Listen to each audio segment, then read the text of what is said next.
Across the vast wilderness of North America, a silent war raged for centuries. The target, the grey wolf, a creature as revered as it was reviled. This conflict, often dubbed the War on Wolves, pitted human ambition against the wild spirit of nature, leaving an indelible mark on the continent's ecosystems. This wasn't a war fought with conventional weapons or soldiers on battlefields. It was a slow, relentless campaign of persecution, driven by fear, misunderstanding, and a desire to conquer the wild. From the arrival of European settlers, the grey wolf was demonized, its presence seen as a threat to livestock and human safety. This essay delves into the depths of the war on wolves, exploring its origins, its devastating consequences, and the glimmer of hope that marks the ongoing efforts to restore these magnificent creatures to their rightful place in the wild. Through understanding the past, we can better navigate the present and strive for a future where humans and wolves coexist in balance. Before the arrival of Europeans, grey wolves thrived across North America. Their haunting howls echoed through ancient forests, a testament to their role as apex predators, keeping prey populations in check and maintaining the health of ecosystems. Native American tribes who had coexisted with wolves for millennia viewed them with a mixture of respect and reverence, recognizing their importance in the natural order. However, the arrival of European settlers marked a turning point in the relationship between wolves and humans. With them came livestock, a new and tempting food source for wolves accustomed to hunting wild prey. As settlements expanded westward, so too did the conflicts between humans and wolves. Fear, often fueled by folklore and exaggerated tales of wolf attacks, began to dominate the settlers' perception of these creatures. Wolves were increasingly seen as competitors for resources and a danger to human livelihoods. This fear, coupled with a belief in human dominion over nature, set the stage for the war on wolves. As the 19th century unfolded, the westward expansion of the United States fueled the growing conflict with wolves. Ranchers and farmers, pushing ever further into wolf territory, viewed the predators as a direct threat to their livelihoods. Livestock depredation, while often exaggerated, became a rallying cry for action against the wolf. Bounties were placed on wolf pelts, encouraging the indiscriminate killing of these animals. Hunting parties were formed, their sole purpose the eradication of wolves from the landscape. Government-sponsored poisoning campaigns utilizing strychnine and other deadly toxins were implemented, decimating wolf populations across vast swaths of their former range. The methods employed were often brutal and indiscriminate, targeting not just individual wolves, but entire packs.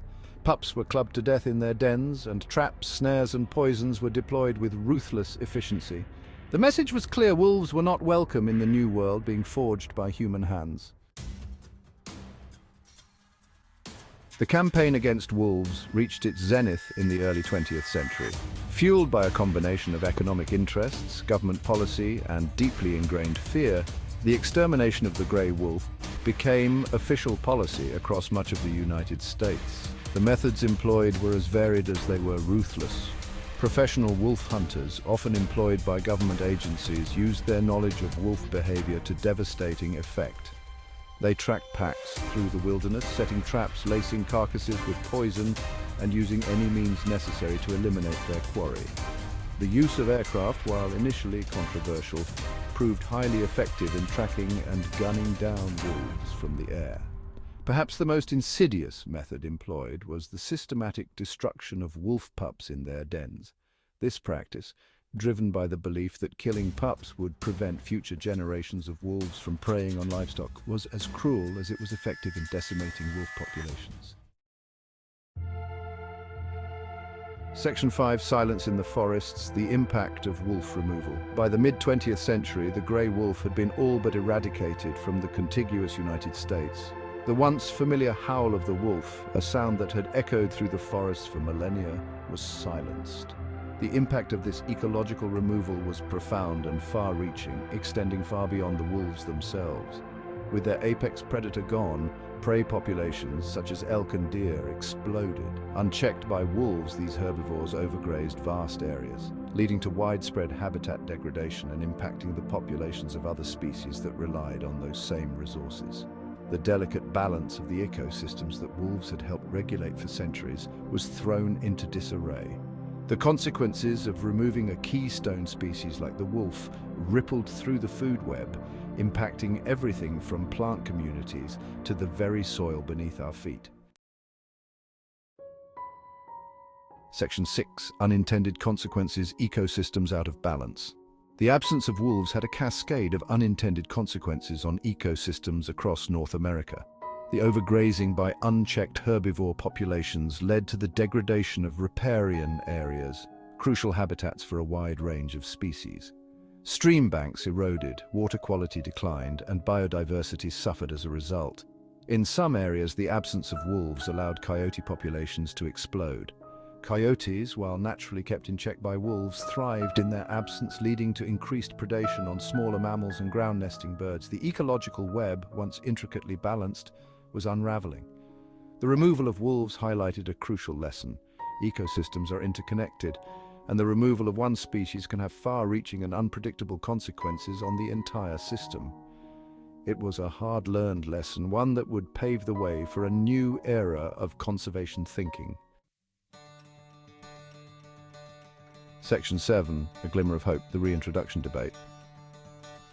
As the 20th century progressed, a new awareness of the importance of predators in maintaining healthy ecosystems began to emerge. Scientists and conservationists, armed with growing evidence of the ecological damage caused by wolf eradication, began to advocate for the reintroduction of wolves to their former habitats. This proposal was met with resistance from some quarters, particularly from ranchers and those who still harbored fears of wolves. However, the growing body of scientific evidence, coupled with a changing public perception of wolves, began to shift the tide of opinion. In 1973, the Endangered Species Act was passed in the United States, providing a legal framework for the protection and reintroduction of endangered species, including the grey wolf. This landmark legislation would prove instrumental in the fight to bring wolves back from the brink. Section 8. Return of the apex predator, wolves find their footing. The late 20th century marked a turning point in the war on wolves. In 1995, grey wolves were reintroduced to Yellowstone National Park.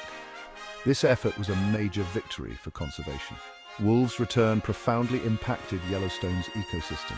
Elk populations were brought back into balance. Overgrazed areas began to recover. Wolves restored ecological balance. Yellowstone's success led to more reintroduction efforts. The return of grey wolves highlights the power of conservation. Section 9. Lessons learned. Coexistence in a changing world. The war on wolves, while a dark chapter in our relationship with the natural world, offers valuable lessons for the future. It highlights the interconnectedness of ecosystems and the crucial role that predators play in maintaining their health and balance. It also underscores the importance of scientific understanding in informing conservation efforts and the need for ongoing dialogue and collaboration between stakeholders. The reintroduction of wolves to parts of their former range is a testament to our ability to learn from past mistakes and to work towards a future where humans and wildlife can coexist.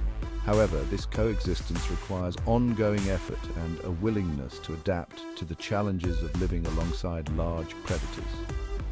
Education, outreach, and responsible land management practices are crucial to mitigating conflicts between humans and wolves. By fostering a greater understanding of wolves and their ecological importance, we can move towards a future where these magnificent creatures are no longer demonized, but valued as integral members of healthy ecosystems. Section 10. The future of the wolf, a shared responsibility. The future of the grey wolf in North America remains uncertain. While reintroduction efforts have had some success, wolves still face threats from habitat loss, human-wildlife conflict, and, in some areas, continued hunting and trapping.